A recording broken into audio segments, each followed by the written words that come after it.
Welcome back to our channel. It's wonderful to have you here again. Today, we are diving into an important topic that affects each one of us deeply in our everyday lives, the pain caused by criticism and comparison.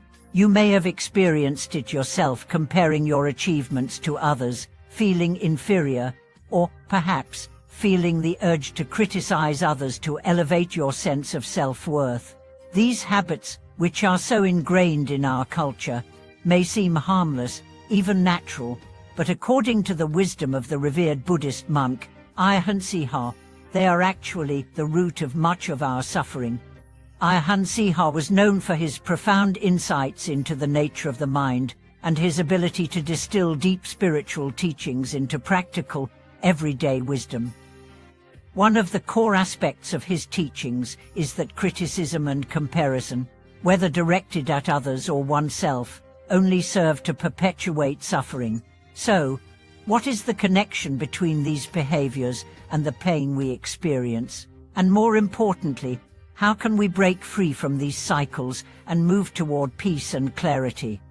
In this video, we will explore Ajahn perspective on criticism and comparison, examine how they contribute to our suffering, and, most importantly, uncover practical steps to free ourselves from the habit of judging and comparing. If you've ever found yourself caught in the cycle of comparison or felt that your happiness depends on the validation of others, then this teaching will be especially helpful for you. Let's start by understanding the basic nature of comparison. At its core, comparison is a mental habit of measuring ourselves against others. It arises from the belief that our worth is determined by how we stack up against those around us. Whether it's comparing our success, our relationships, or even our spiritual progress, comparison makes us constantly evaluate ourselves based on external standards. Ajahn teaches us that this mindset is inherently flawed. Why? Because it perpetuates the illusion of separation. We begin to view ourselves as distinct from others, better or worse, superior or inferior, and this division creates conflict. The more we compare, the more we distance ourselves from the reality of interconnectedness and unity. We forget that we are all part of the same fabric of life, and we lose sight of the fundamental truth that our worth is not defined by external accomplishments or comparisons. But now, let's consider the effect of criticism, particularly self-criticism. We often hear the phrase, "It's important to be critical of yourself." And many people believe that by criticizing themselves, they can motivate change or improvement. However, Ajahn emphasizes that this mindset is destructive. When we constantly criticize ourselves, we reinforce the belief that we are not enough, that something is wrong with us, and that we must be fixed. This leads to a cycle of self-doubt and inner conflict, making it harder to find peace and happiness. Criticism, whether aimed at ourselves or others, also keeps us trapped in the realm of ego. It's rooted in the need to assert our personal sense of identity, which is constantly fluctuating and fragile. The more we focus on judging, the more we reinforce our attachment to the ego and its self-image. Ajahn teaches us that true freedom comes when we let go of this constant cycle of judgment and learn to accept ourselves and others as they are. Let's now explore how this cycle of comparison and criticism contributes to our pain. The root of this pain lies in the desire for validation.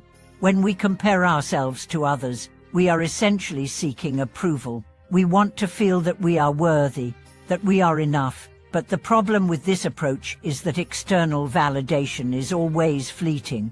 No matter how much praise we receive or how many successes we achieve, we are never truly satisfied because our sense of worth is dependent on something external. Ajahn warns us that this constant seeking of validation is a source of suffering because it keeps us stuck in the world of duality, good and bad, success and failure, approval and disapproval. We become addicted to the highs of praise and achievement and the lows of criticism and rejection. This addiction to external validation creates an unstable sense of self. constantly shifting and changing based on the opinions of others. The truth, Ajahn Chah teaches us, is that true peace comes not from seeking approval or measuring ourselves against others, but from cultivating inner peace and self-acceptance.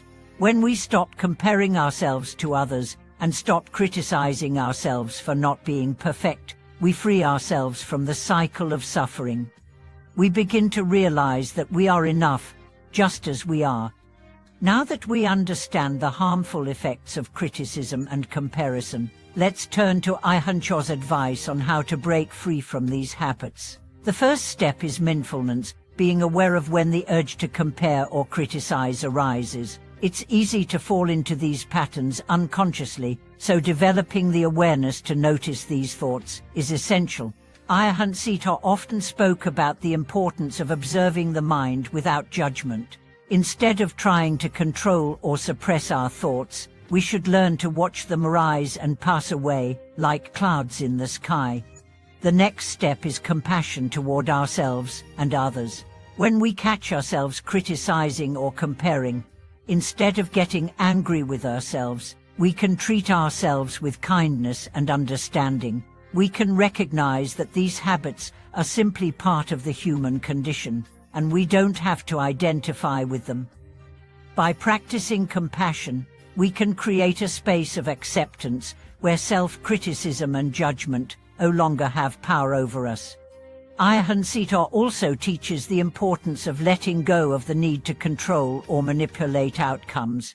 When we compare ourselves to others, we often do so because we are trying to control the narrative of our lives. We want to be seen as successful, beautiful, or talented. But true freedom comes when we let go of this need for control and simply allow life to unfold as it is. This doesn't mean that we stop striving or working toward our goals. It means that we do so without attachment to the outcome. Another important practice is gratitude. When we shift our focus from what we don't have or what we lack to what we do have, we begin to shift our energy from scarcity to abundance. Gratitude helps us appreciate the present moment and see the value in ourselves and others without needing to compare or criticize. Lastly, Ajahn Chah encourages us to embrace imperfection. None of us are perfect, and that's okay. Perfection is a myth, and when we chase after it, we only create suffering for ourselves. Instead, we should accept our flaws, our mistakes, and our humanity with love and understanding. When we do this, we release the need for comparison and criticism, and find peace in our imperfections. In conclusion, Ajahn Chah's teachings on criticism and comparison offer us a profound way to free ourselves from the suffering these habits cause. When we let go of our need to compare, to criticize, and to seek validation, we open the door to true peace and freedom. We realize that we are enough, just as we are. And we begin to see others through the eyes of compassion and understanding, rather than judgment. Thank you for watching this video. If this teaching resonated with you, please share your thoughts and experiences in the comments below. How have you dealt with the cycle of criticism and comparison in your life? What practices have helped you find peace and acceptance? Don't forget to like, subscribe, and share this video with others who are on their own journey to peace and self-acceptance. Until next time, may you embrace yourself with kindness, let go of judgment, and live with a heart full of compassion.